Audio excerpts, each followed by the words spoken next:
بسم الله الرحمن الرحيم وبه نستعين، والصلاة والسلام على أشرف المرسلين. ازيكم يا أحباب؟ عاملين ايه؟ معلش اتأخرت عليكم، بس كنت عندي نزلة برد كده، يعني الحمد لله بدأت أتعافى. النهاردة هنعمل بقى الحلق وخاتم للعروسة من الكريستال، أو لا سوري، من الألماظ. طبعا الماتيريال قدامكم زي ما انتم شايفين. هو الفيديو كان طويل برضو، انا سرعته وبسجل لكم كده بصوتي الشرح، بس هيبقى الشرح وافي. ان شاء الله هيبقى معانا دليتين حلق اهمت قدامكم، ومعايا بس اللي هو البت او الالماظ اللي هو الحبل ده، اللي هو حته واحده 11 متر تقريبا او 10. ومعايا اللاصق، ومعايا ايه، الماظه. الالماظه ديت هي شكل الالماظه زرقاء، والداير بتاعها برضو فضي أو فضي او ابيض. الالماظه دي بيبقى لها خرمين، خرم من اسفل وخرم من اعلى. فانا بدخل فيها السلك. طبعا السلك طبعا معانا السلك للاخر. بدخل فيها السلك من اسفل، واعمل الحلقه اللي انا هعلق الحلق منها وهلزقه. بصوا انا هعمل ايه. هاجي كده من الالمظه من تحت، هلزقها. طبعا الحته البيضه اللي قدامكم دي كانت شنطه بتاعت شنطه جاتوه او تورتايه، وانا خدت الشنطه ديت وباخدها بلزق عليها الاشكال اللي انا عايزه اعملها. وبعد كده بقوم قص على القد بالظبط اللي انا ايه، يعني مثلا الحلق بالظبط كده بقص قده وكده ولا كده. ببقى مداريه بقى الشغل من ورا. يعني انا زي ما هوريكم دلوقتي، انا هقص الزيادات اللي في حته القماشه دي. وهيبقى هي عامله قماشه زي قماش الجوخ. لو مش موجوده شنطه الجاتو دي او شنطه من الشنط اللي بنشتري فيها ديت الهدايا او الملابس او الحاجات دي، ممكن قماش جوخ تقيل شويه اللي هو الابيض، اي لون انتوا عايزينه. طبعا الحلق ده والخاتم ده دول هيمشوا على فستان كريستال كحلي طبعا او لبني. فانا عملت اللون ده بحيث لان الالماظه شكلها حلو قوي قوي، اللي هي الالماظه الزرقاء دي.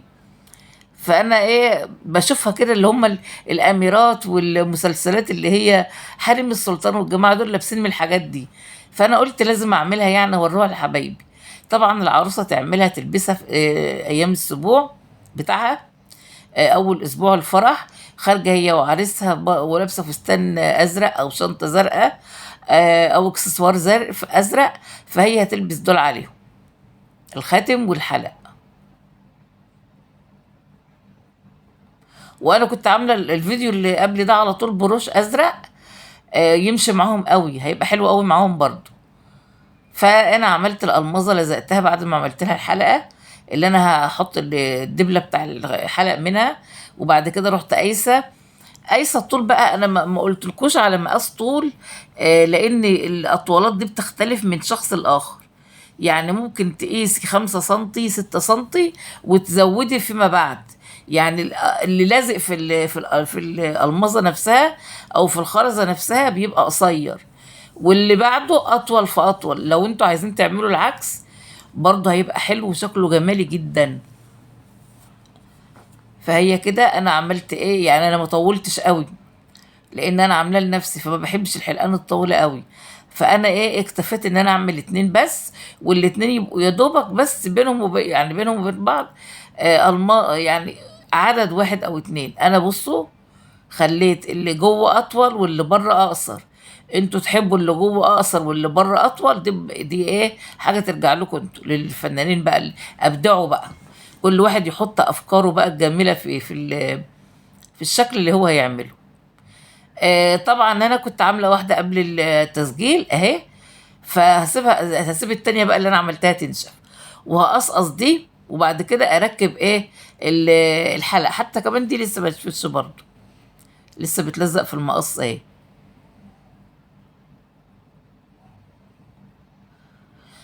هركب بقى فيها الحلقه وهستنى لما التانية تنشف، وهركب برضو فيها قصدي الحلقه اللي هي الدلايه، اللي هي بتاعه الدلايه ديت، احنا بنقول عليها دبله، الدبله بتاع الحلق. انا بقى بقص القماشه حلوه قوي قوي، بسويها جدا جدا، وبحاول ايه بعد كده بقى ممكن اعمل عليها داير ما يدور كده باللزق باللاصق، او مش لازم لان هي كده كده لازقه. فبصوا انا لازم ايه اظبطها كده واسويها عشان ما فيش اي حاجه تبان من فردة الحلق وهي ملبوسه، تبقى من ورا كده بيضاء ومداريه الشغل اللي فيها وشكلها حلو.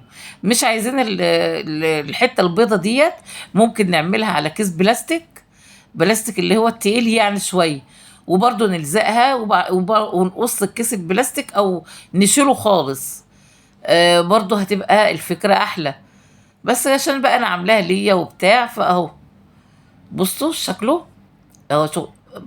بعد ده ما ينشف بقى هحاول ان انا ايه اقصه بعد ما ينشف. هو تقريبا يعني بدأ يجف اهو، فبقصه اهو. مقص صغير يعني دايما نستخدمه في الحاجات دي، مقص صغير. المقص الصغير بيبقى حلو، ما بيسيبش وراه ايه فراغات. وبركب بتاع الفتحه بتاع الدلايه اهي، بحطها في الفتحه اللي انا سايباها، وبقفلها وبقى حلق وما خدش في ايدنا وقت. بصوا جماله. طيب نعمل بقى الخاتم اللي شبهه. هسيبه كمان ينشف، ولما ينشف برضه هرجع تاني ايه بالمقص، ارجع تاني الف عليه فتله زي يعني فتله طالعه حته زايده. هي ما فيهاش فتل القماش ده البتاع ده، الشنط دي ما بيبقاش فيها فتل. فهحاول بقى ايه اظبط قوي اهو. بصوا بحطه لكم على ايدي عشان الاسود. بصوا جمال. هنبدأ بقى نعمل بقى الخاتم، برضه هيبقى خاتم بسيط جدا وشيك ومش هياخد وقت.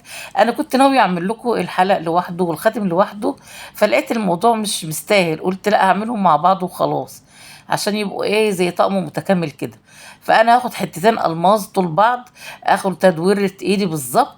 شوف تدويرة ايدي قد ايه، 4 سنتي او 3 سنتي، او اشوفها على خاتم قديم عندي.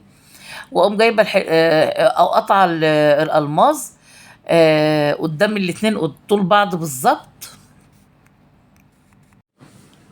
وهقوم لفه بالسلك عليه داير ما يدور، سلك طبعا من اللي انا بشتغل بيه، علشان اولا اشبكهم في بعض وادوهم سمك ان ده هيبقى خاتم. ان بدل ما اركب انا سلك من اللي هو 1.5 ملي ويبقى تخين وعامل على الالماظ، فلا انا كده ايه لفيت السلك، وهسيب طرفين من هنا ومن هنا عشان احاول بقى ايه ادخل. بص هو مش هياخد وقت خالص، انا كده كده باخد مقاس خاتم بتاعي انا. هاخد بس المقاس اهو، ولو لقيت حته زياده بشيلها طبعا قبل ما ابدا اركب اللي هي الالمظه دي.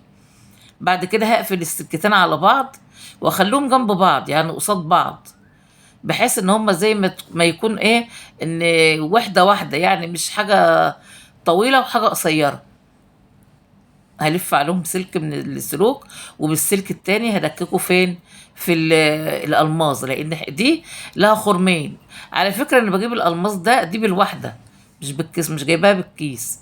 الواحده كانت ب3 جنيه ونص تقريبا يعني، والكبيره ب4، او الصغيره ب3 والكبيره ب4، حاجه زي كده يعني. عند الخردواتي طبعا اللي بيبيع الإبر والخيط والحاجات دي، وعنده الخرز وعنده الألماظ وعنده اللولي. فكل حاجة هتلاقيها عنده يعني. إنما العدة والحاجات دي تلاقيها في العتبة أرخص وأكتر. أنا هركب الألماظة، انتوا بقى حابينها بالطول أو بالعرض، دي حاجة ترجع لكم انتوا، بس أنا عاملاها لي أنا بالطول، لأن أنا العقل بتاعت إيدي قصيرة، فما ينفعش إن هي بتبقى بالعرض. اللي العقل بتاعت ايده طويله كده، سهل ان هو يعمل اتنين جنب بعض، ويعمل بالطول يعمل بالعرض، فهيبقى الشكل برضه حلو مش وحش.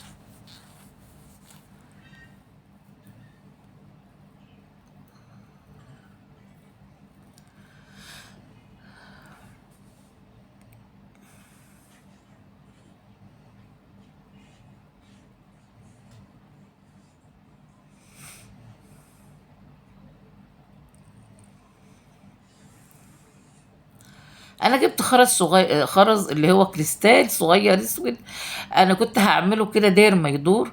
انا بصوا، انا بوريكم الحاجات اللي ايه، اللي المفروض ان هي بتبقى حلوه، والحاجات اللي ممكن اغلط فيها، بحيث ان انتوا ما تقعوش في نفس الغلط او ايه في نفس الاخطاء.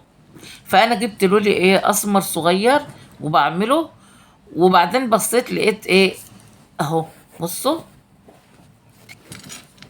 اولا هيداري الشكل، وثانيا هيدي ايه، برضو اللف ده والبتاع هيدي متانة وشكل جمالي.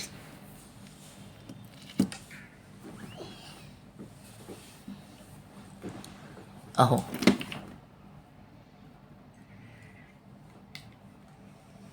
بصوا شكله بقى تحفة.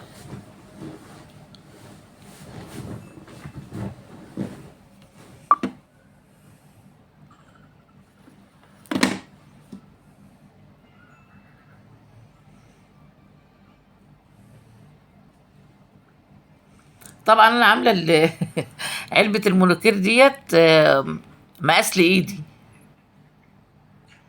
بصوا انا هحط لكم على حتة سودا عشان تشوفوا الشكل بتاعه.